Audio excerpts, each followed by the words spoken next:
Bonjour à toutes et à tous, soyez les bienvenus dans l'hebdo de la ville de Valenciennes. J'espère que vous avez passé ou que vous passez encore de très bonnes vacances si elles ne sont pas terminées. Dans ce premier journal de rentrée, nous reviendrons d'abord sur l'inauguration, en fait, du terrain de pétanque près de l'espace Fugaldi. Un prétexte pour réunir les habitants de ce quartier très vivant. Puis nous irons découvrir les ateliers organisés par la ville dans le cadre de nos quartiers d'été, ateliers à l'attention des quartiers et en présence d'artistes.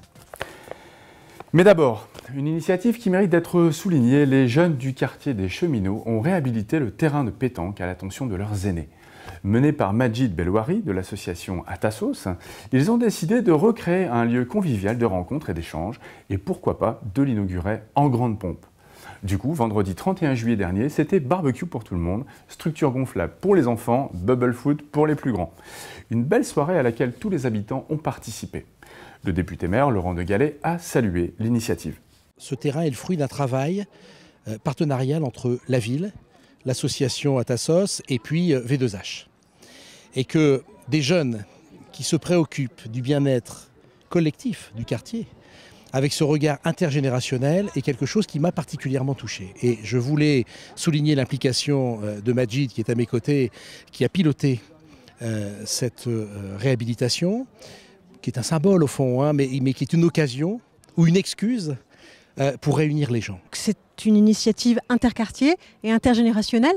C'est exactement ça, monsieur le maire l'a souligné, c'est pas un espace, il ne faut pas le voir comme un simple espace de jeu, plutôt comme un symbole du travail qui peut y avoir et qui existe en tout cas par la ville pour les associations de quartier, chose qui avant n'existait peut-être pas, bon, en tout cas c'est le ressenti qu'on a, et qui est une priorité en tout cas pour la municipalité. Et nous, vous l'avez vu aujourd'hui, il suffit de le dire aux jeunes, et surtout sur ce quartier-là, pour qu'ils puissent se mobiliser. Et le terrain de pétanque, on va être sincère entre nous. Moi, je n'y joue pas, peut-être beaucoup de jeunes n'y jouent pas, mais on sait que ça va profiter à tous ces habitants qui sont ici et qui ont besoin d'une place pour pouvoir se rencontrer. Et ça, c'est une fierté pour nous en tout cas. Au-delà de ce terrain de pétanque, c'était surtout l'occasion pour le député-maire et les habitants de parler de l'équipement que tout le monde attend avec impatience. La salle des sports, rue Fleury.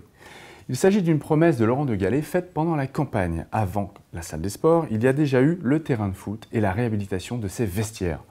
Le quartier va donc continuer à s'enrichir. On écoute le maire. Il va continuer à s'embellir. On a fait un gros travail sur le terrain de foot. Les équipes également de jeunes ont travaillé sur la réhabilitation des vestiaires pour avoir quelque chose de sympa. En attendant l'arrivée prochaine, c'était un engagement que j'avais pris, d'une salle de sport. Parce que je crois que ce quartier jeune, qui vit, qui bouge, qui ne crame pas les bagnoles pour avoir les choses, mérite aussi une attention particulière. Et donc j'avais pris l'engagement lors de la campagne de créer une salle de sport ici, à l'emplacement des anciens bâtiments un peu dégueulasses qui se trouvent en haut de la rue Fleury. Et donc, ici, à la rentrée de septembre, on va commencer à travailler de manière opérationnelle sur le projet, monter un certain nombre de demandes de financement pour pouvoir, je l'espère, démarrer en 2016 la construction de cette salle qui sera construite de façon conjointe avec les acteurs du terrain pour qu'elle corresponde réellement à leurs attentes et qu'elle soit finalement demain totémisée, que ça soit leur propre lieu. Ils méritent bien ça, ils ont été très patients. Nos quartiers d'été 2015, c'est terminé. Cette année, la ville de Valenciennes a demandé à l'association Printemps Culturel d'organiser des ateliers autour du thème de la poupée Pandore. Chaque quartier devait confectionner un mannequin inspiré de ceux que l'on utilisait au XVIIIe siècle pour afficher les dernières modes vestimentaires. Avec pour objectif final que chaque poupée soit présente le 24 septembre au Grand Bal Baroque lors de la fête d'ouverture du Musée des Beaux-Arts. Tout cet été, 3 artistes spécialisés dans le textile ont donc animé des ateliers dans 6 quartiers valenciennois. Nous nous sommes rendus notamment au centre social de Dutemple où adultes et enfants mettaient la dernière main à leurs poupées sous les indications de la plasticienne Capucine de Zoomer.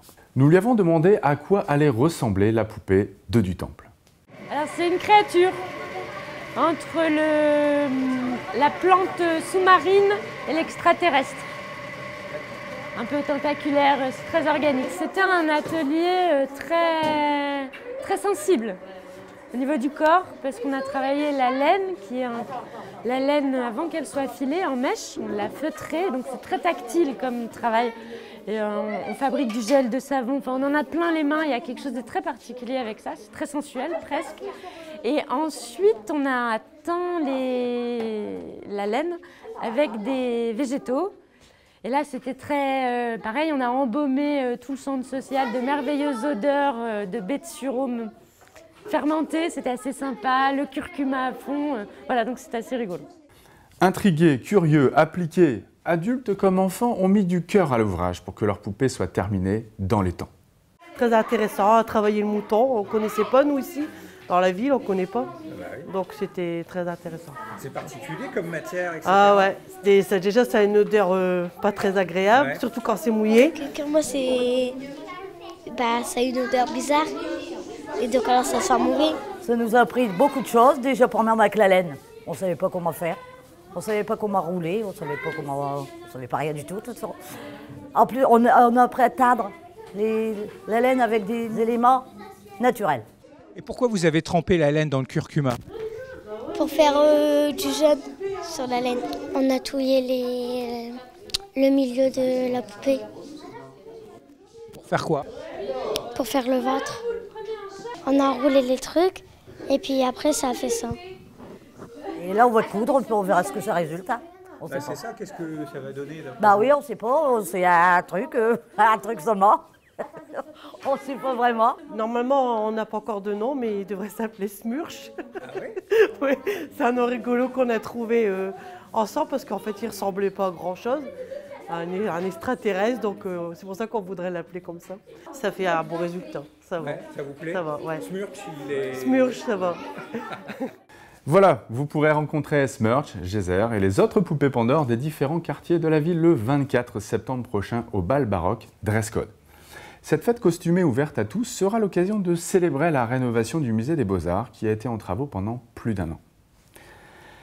Et voici quelques idées sorties pour votre rentrée. Les Folies de Bimbin reviennent cette année les 29 et 30 août.